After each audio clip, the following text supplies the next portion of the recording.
Mugamba mutya abali ku channel yaffe eyitibwa Kyayiti YouTube channel yaffe kyembasaba mugende maaso n'ogyegattako. Olunaku olwaleero waliwo eyaŋŋambye nti olina ekizibu ky'okubeera nga enva zikugagako, ofumba enva okeera ku makya nga zigaze. Kituufu bantu bangi ekizibu ekyo bakirina, nga olufumba enva talina zisuzaawo, we zisulawo akeera ku makya nga zigaze. Ekisooka bantu bangi nga kiri ku mukono gwe, nga ye omukono gwe buli wafumba enva ziba zirina okugaga. Ekyo kibeerawo ng'asobola n'ozifumba tugeze ssaawa 6 okutuuka ekawungeezi ssaawa 12 nga zigaze nga zoononese. Ogwo guba mukono. Ebiseera ebisinga mulimu abantu abalina emikono ezigaza enva.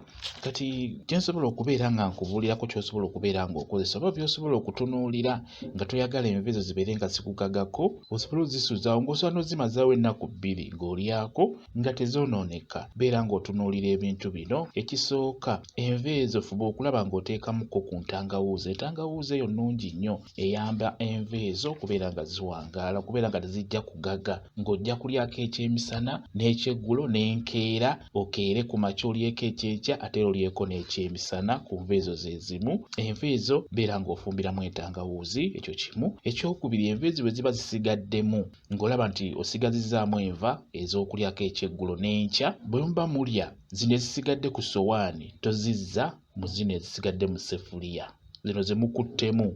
Okugeza, oyinza okuwa omwami enva nga mpitirivu oba ennyama nga nnyingi n'agikwatamu n'agirekamu mu sowaani. Kati gwe muli n'ogamba nti ebifu bino kambiggyemu mbizze mu ssefuliya omuli enva endala. Ekyo kiba kikyamu. Enva ze mukuttemu ku sowaani tozizza mu zino ezisigadde mu ssefuliya, ezo zitereke zokka. Kitegedde? Oba oyagala okuwangaaza enva ezo ezisigaddewo zireme kugaga, zireme kwonooneka, ze mukuttemu tozizza mu ssefuliya eno omwasigadde ez'okulya ekyeggulo oba ez'okulya enkya. Ekirala ekiwangaaza enva ky'olina okutunuulira, enva ezo bw'oba ng'oziggye ku kyoto n'oziteeka wansi, tosooka kuzibikka zonna. Beera ng'obikkako katono, kwegamba wasigalewo ekituli ekiyisa omukka ogwo gubeere nga gufuluma mu nva ezo. Ekikulu kya byonna tozibika nga tezinnawola, naye ate tosobola kuzireka bw'otyo nnagalaale. Just obikkako naye n'olekawo ekituli ekiyisa omukka ogwo ne gufuluma mu nva ezo. Kati we ziwola beera ng'ozibikka bulungi, ofule w'oziteeka. Zijja kukeesa bulungi nnyo nga Namu. Omuzireko ekyemisana enkeera n'ekyeggulo bulungi nnyo. Ekirala, enva ezo obudde we bukya enkeera keera ozibugumyeko bulungi, kijja kuba kikulu nnyo. Enva ezisuzeewo olina okukeera n'ozibugumyako ng'oyagala okuzikuuma nga Namu. N'ekirala, enva ezo zennyini osobola ozikuumira mu firiigi, naye mu firiigi oziteekamu ng'ate era ziwoze. Mukitegedde? Muyinza okuba ewaka mulinawo firiigi ng'enva zino mwazifumbye lumu, mwagala muziryeko ennaku 2 oba ennaku 3. Singa ozikuumira mu firiigi omwo zijja kuwangaala bulungi nnyo, kuba firiigi yeewangaaza ekintu.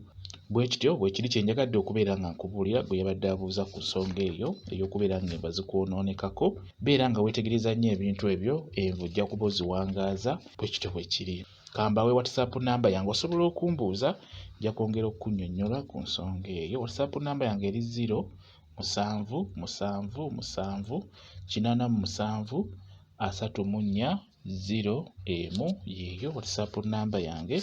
Mwebale kubeera ku channel yaffe eyitibwa Kyayiti YouTube channel yaffe kyembasaba mugende mu maaso n'ogyegattako. Mubeere bulungi, mweraba.